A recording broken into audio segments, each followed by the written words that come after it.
មកទៀតបកបាក់បានអាបកបានទេបាក់បានថ្ងៃនេះបងមានហ្គេមឲ្យលេងមួយឃើញទឹកមូសនៅដៃបងអត់ឆ្ងល់អត់ឆ្ងល់អត់ឆ្ងល់បងទឹកមូសនេះបងយកមកឲ្យ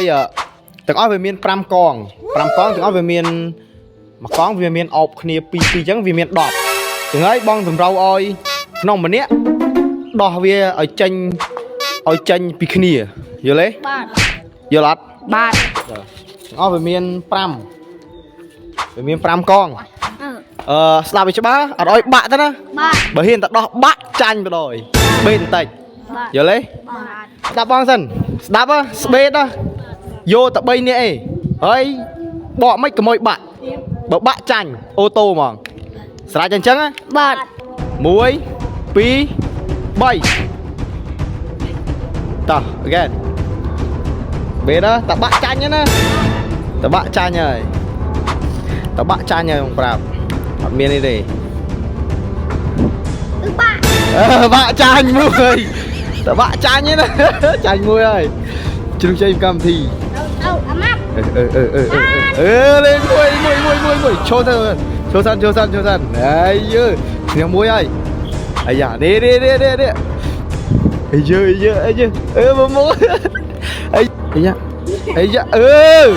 អាយ៉ាបានទីនេះហើយសบายហ្គេមសบายបាន9បាក់ខ្ទេចអស់ហើយបាទទុកសិនមកទៀតបកបាក់បានអាបកបានទេបាក់បានដល់នេះប្រកួតដោះទុកមូសតើហើយនេះយ៉ាអូមានអ្នកជួយនេះអើអត់សាតូមួយឥឡូវយើងយករោបឯកភាពយើងឃើញ3នាក់នេះបឯកភាពយើង3នាក់ជើងខ្លាញ់យើងទាំង3រូបអរគុណច្រើនវីដេអូយើងគឺមានប៉ុណ្្នឹងឯងទុកស្រួលអរគុណច្រើនយើងទុកឲ្យបំពល់មូសទាំងអស់គ្នាអរគុណច្រើនបាយមួយចំអត់សុបាយដូចអត់សុបាយធ្វើឲ្យសុបាយមក